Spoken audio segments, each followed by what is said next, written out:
Olá, sejam muito bem-vindos e bem-vindas ao IMPCast, o podcast que fala sua língua. Eu sou Michele Rocha e hoje estamos falando diretamente do Congresso Mais Informação, Mais Inclusão.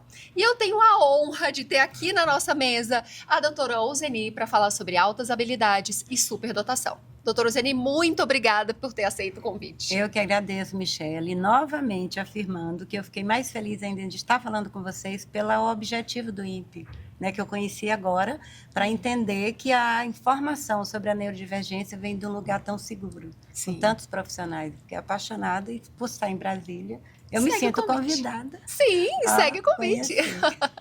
Estaremos lá e vamos marcar um cafezinho. Ótimo. Doutora Ouzeni, eu reuni algumas mães lá de crianças que têm o diagnóstico, né, de altas habilidades e superdotação. E uma das principais questões foi essas explosões emocionais.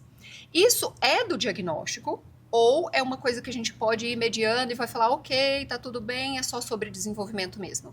Olha só, Michele, é muito difícil ter um superdotado que não tenha explosões, principalmente na primeira infância, e até por cerca de 8 anos, 10 anos, isso vai mudando a configuração da explosão, mas ainda existe. Então, existe um lado neurofisiológico dessa explosão que está basicamente direcionado à intensidade e a previsibilidade. Então, existe uma necessidade dos superdotados, principalmente crianças, de previsibilidade. O que é a superdotação?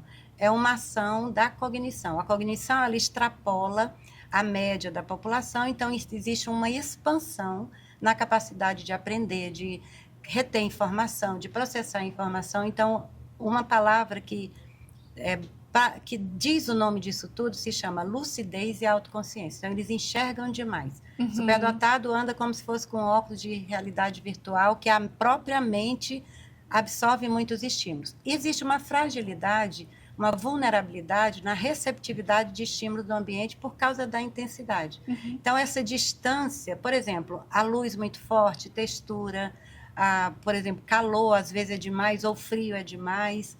Tudo é demais. E essa hiperativação dos sentidos faz com que a criança superdotada, que ainda não desenvolveu emocionalmente um controle inibitório suficiente como mais maduro para entender, eu preciso parar aqui, eu vou respirar, não consegue, a distância do estímulo que chega, estressor, hostil, até um olhar do professor, que ele percebe que o professor julgou naquele momento, ou que deu a entender que ele está sendo importuno, qualquer coisa. E quando a gente fala em sentido, a gente fala também de sentimento. Não é só luz, câmera, ação, não é só, são os 5 sentidos, mas tem o sentido de dentro, que é a interocepção, o sentido de fora, que é a propriocepção, que dá uma segurança, uma estabilidade no ambiente.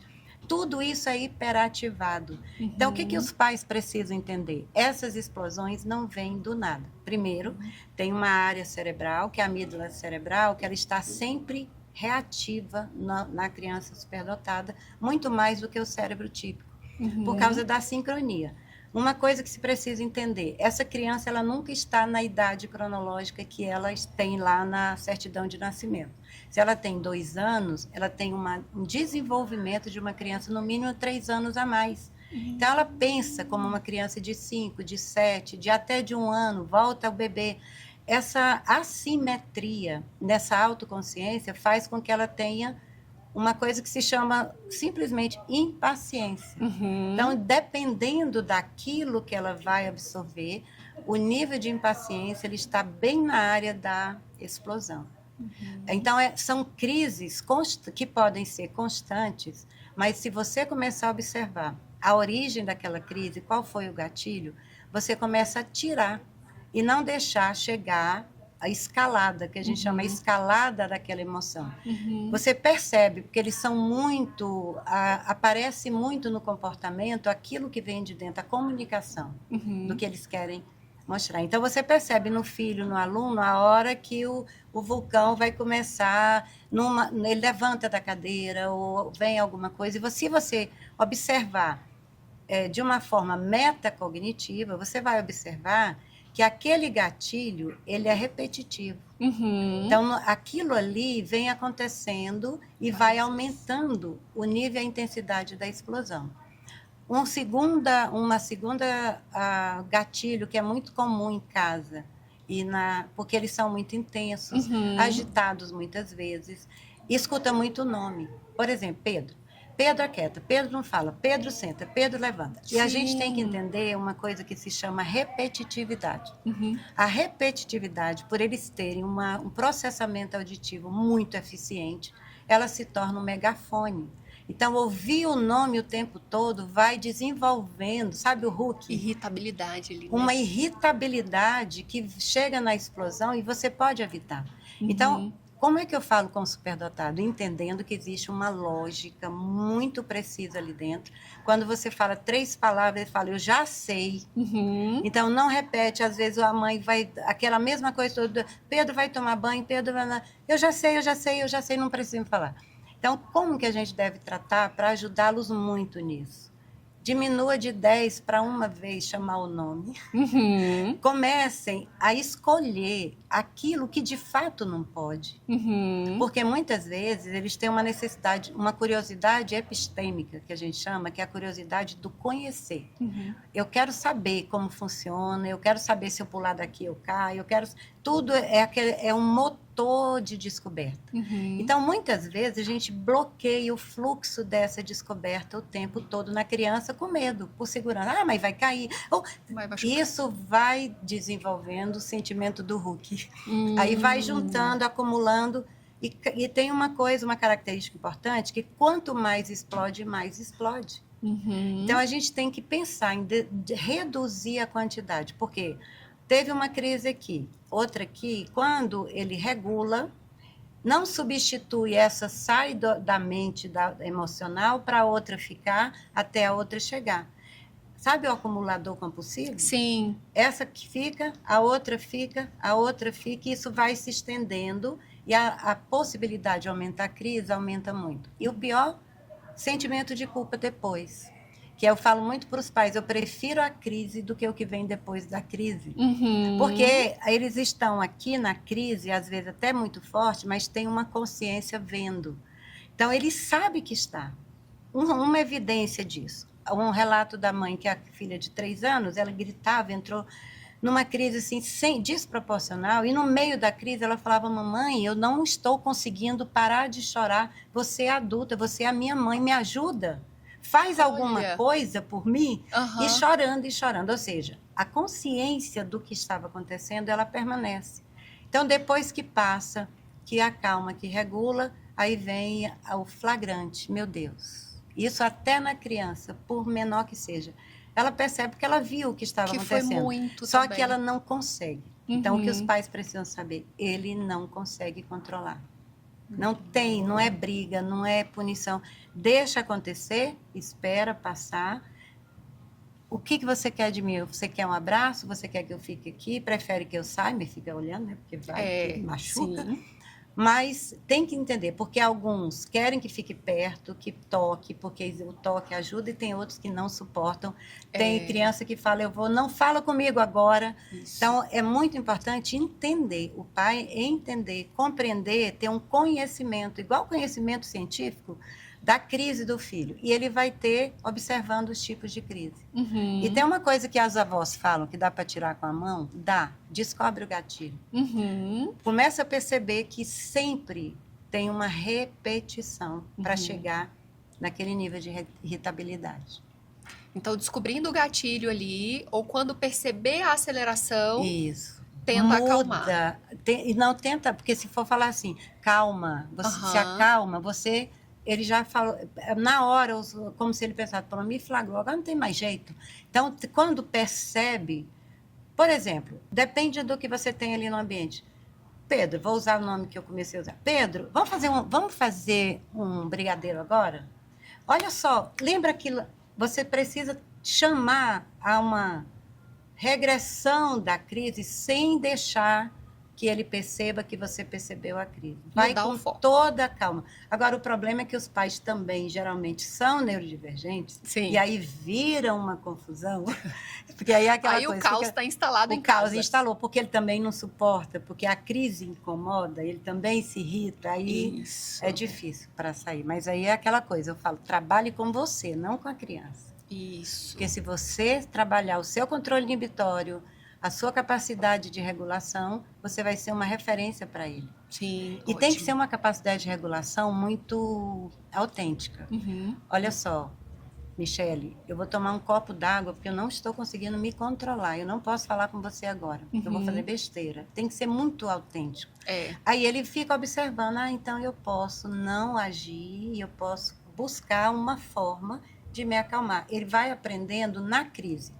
A crise é o melhor momento para aprender, para ele aprender sem ensinar. Porque eles não odeiam ficar explicando. Explicando, verdade. Então, ou seja, a gente precisa entender o comportamento do filho, olhar para ele e não entender que é contra você. É isso. Porque às vezes, não, ele tá me enfrentando. Me enfrentando, que ele tá achando o quê? Não, ele não tá achando o quê? É algo de dentro, é interior. E compreendendo, olhando para o comportamento, você tem que entender o funcionamento por trás. Porque o comportamento é só um sintoma que apareceu. Mas o que tem por trás é que vai te ajudar a ajudá-lo a crescer na área emocional de forma saudável. Doutora Euseni, e junto com isso, elas falaram que vem a baixa autoestima. Então, muito porque pode vir essa consciência, né? Essa consequência da consciência de que eu tive uma crise, ou aquela coisa de que a autocobrança que eu tenho que lidar e tenho que ser bom em tudo, mas e eu não consigo. A baixa autoestima, ela vem geralmente de uma percepção de que você não teve controle de uma situação. Porque o que é mais precioso para um superdotado por causa da lógica? Um algoritmo, ele tem que funcionar de uma forma muito precisa. Então, se ele não tem previsibilidade em alguma coisa, se você muda uma rotina de repente, ele sente que ele não tem controle sobre aquilo. Então, se a crise for percebida, depois da crise ou depois de um erro, a primeira coisa que vem na cabeça é eu não consegui. E qual é o problema maior do perfeccionismo, que é o que gera essa baixa autoestima, autocrítica, autossabotagem? É que ele transfere o não conseguir, o não fazer para a pessoa. Então, ele não pensa assim, a Michele fez isso aqui, errou aqui. Não, a Michele é errada. Então, na medida que ele transfere para ele faz uma intervenção, uma interação com moral. Então, eu não errei, eu sou o errado. E isso é que vai criando uma baixa autoestima, autossabotagem, o que chama de síndrome do impostor. Mesmo quando sabe, ele fala assim, não, mas se eu tenho certeza, então é porque não é, que eu não sei. Então, vai criando muito isso. Então, o que os pais precisam fazer? Reforçar positivamente, não aquilo que ele fez, mas colocar palavras que ele pense sobre ele. Por exemplo, ele acabou de fazer algo muito bom. Nossa, mas você notou sua persistência? Você notou seu entusiasmo? Legal. Quer dizer, aquilo que ele fez, vamos supor que montou um objeto com Lego. O entusiasmo não está no objeto. A persistência não está no objeto, está nele. Então, ele vai se imbuindo disso. Então, eu fiz. E entender que a falha, ela é um obstáculo que faz com que você pare para estudar o caminho. Então, como é que os pais têm que fazer isso? Rir do erro. Quando existe uma falha, acha graça. Ou então normalizar, normalizar. Porque a falha é normal. Sim. Você não erra porque quer. Sim. Só que a gente aprendeu pela escola que todo erro tem que ter uma punição. Né? Uma estrelinha que não recebe, uma nota, uma caneta vermelha. Então, foi uma interação com o conceito de erro e falha absurdo. Sim. Porque o erro que faz você entender, não, ali... então aqui eu preciso parar para analisar. Só isso. Se você nunca erra, que isso é impossível, você nunca cresce. Você vai andando. É verdade. Não tem como. Não gera crescimento. Isso. Por que você erra? Porque você faz.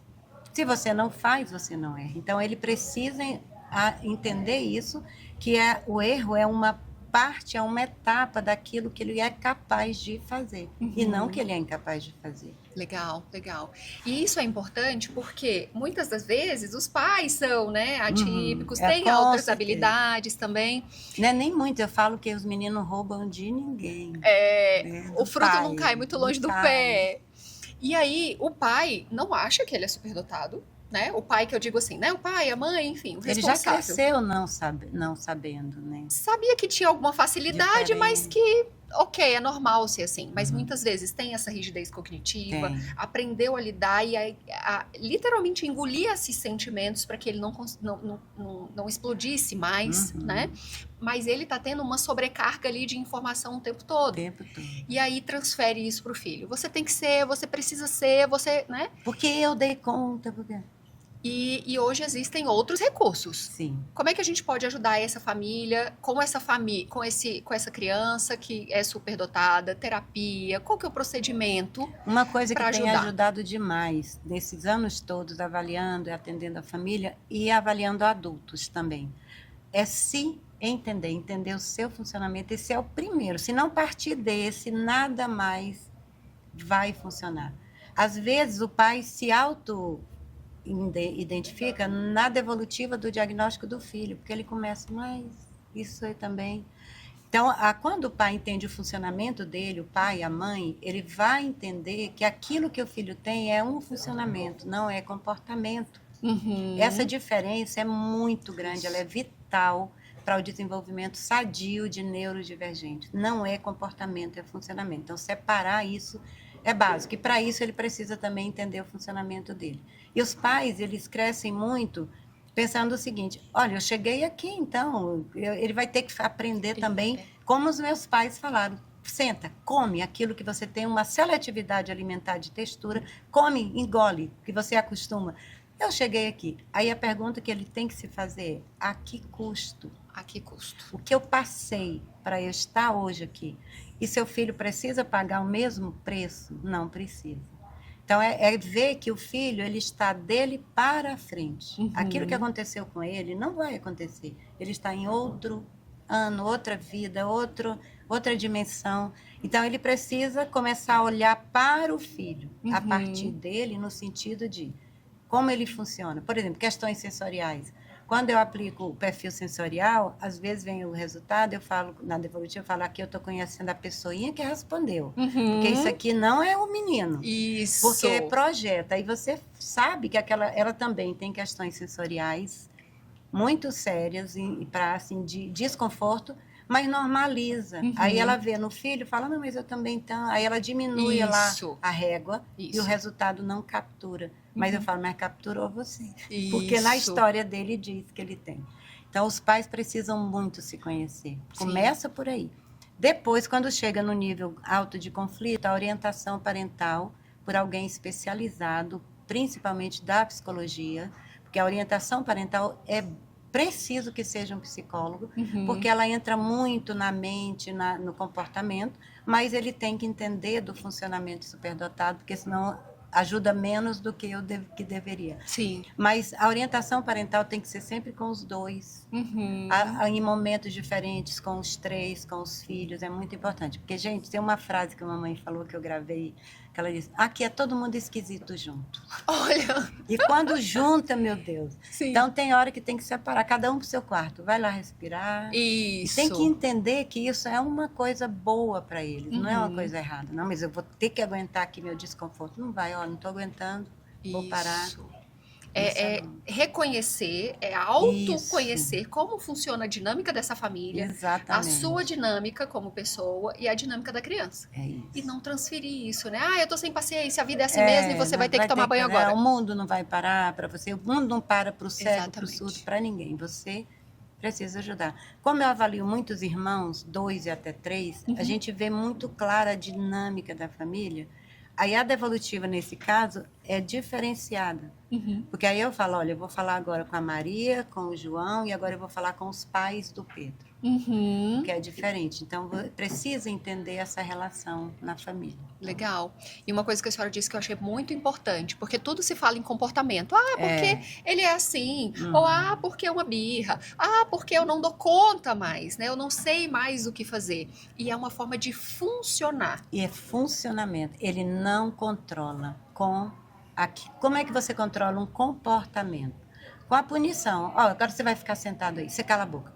Você até controla por um tempo. Funcionamento, a punição só piora, porque faz ele se sentir impotente, porque ele sabe. Esse cérebro sabe que não consegue. Sim. Então, por isso que tem que separar. Ah, e eu aproveito, Michele, para dizer, porque eu falo isso, não é nem como divulgação, mas é um bem, que eu criei um curso além do comportamento, Legal. de tanto desafio que eu fui vendo. E aí o nome é além do comportamento, porque é para você olhar para depois do comportamento. O que gerou? Ótimo. Então, você reconhece o autismo, o TDAH. Eu falo muito nesse reconhecimento do diagnóstico diferencial e do comportamento diferente do funcionamento. Se você olhar para o funcionamento, muda completamente a visão. É. Doutora Ozeni, agora vamos deixar uma dica para a família que é ali neurodivergente ou que tem essa criança que tem altas habilidades de superdotação. Uma dica para essa família, para que ela, além desse autoconhecimento, né, que a gente falou muito sobre isso, uma dica para essa família que está recém-diagnosticada.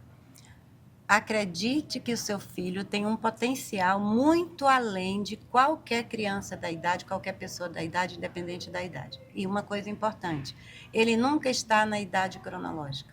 Tem que ter muito cuidado, porque é exatamente essa assimetria, essa sincronia que, quando a gente faz o teste, que é o psicólogo, ele faz essa medida da idade cronológica, né? Você vê que tem uma criança, por exemplo, de 6, que já faz o VISC, ela pontua mais que 16 anos, 14, 12. Então, você precisa entender que você não está falando com uma criança de 5 anos em tudo. E ela não sabe tudo de um de 16, mas existe uma área de funcionamento que ele pensa tal qual um adolescente de 16. Mas existem áreas nele que ele pensa como um de 2, tendo 5 anos. Então, a gente precisa entender esse movimento que acontece. E nada melhor do que o diagnóstico, porque quando traz todos esses dados. Quando você não pode fazer uma avaliação, que às vezes nem sempre pode, observa o que vem depois do comportamento. O que vem antes, o que vem depois, que você vai entender. Quando pensar assim, ele quer me enfrentar, parece um adulto. Não parece, ele está sendo naquele momento. E aí você tem que mudar também a sua comunicação naquele momento. Legal. E para os profissionais que têm alunos ali, que tem a turminha está caminhando e a criança está fazendo perguntas totalmente fora do contexto e mais desafiadoras ainda. Para esses profissionais, qual que é a dica? Uma coisa que para os professores, né, que eu sou da área da educação desde sempre, acredita que dói menos. Você não ensina um superdotado. Olha. Ele já vem com um quanto assim, de conhecimento, e não é conhecimento do conteúdo. O que ele sabe, o que ele processa internamente, que nem foi ensinado ainda, é algo que, se você for colocar no programa escolar, isso aqui é do 2º ano do ensino médio, que aprende. Isso aqui é da educação infantil. Isso aqui é do 3º ano, e às vezes ele está com 5, com 4 anos, fazendo coisas que é só no ensino médio que ele vai aprender. E o professor, se ficar podando aquilo e falando, não, você não pode falar isso agora, fica quieto. Então, o que precisa respeitar na sala? O funcionamento dele. O superdotado, o aluno superdotado, ele não presta atenção sentado. Ele precisa fazer muitas coisas ao mesmo tempo. Deixa ele desenhar enquanto você dá aula, porque é ali, os meninos falam, a gente escuta com o ouvido, não é com os olhos. Sim. Então, acredite que ele está aprendendo aquilo que ele precisa aprender, e que ele sabe muito além, sempre, do que a gente organiza do conteúdo da série, porque ele é organizado por idade. E eles não têm aquela idade o tempo todo. Só que outra coisa, não se fala de conteúdo, é capacidade. Significa que ele precisa ter um contato com algum conteúdo para ele ter facilidade de aprender. Mas não é porque ele é superdotado que você pode jogar e ele vai acertar tudo, saber tudo. A superdotação não tem a ver com conteúdo, nem tem a ver com conhecimento. Tem a ver com capacidade para conhecer.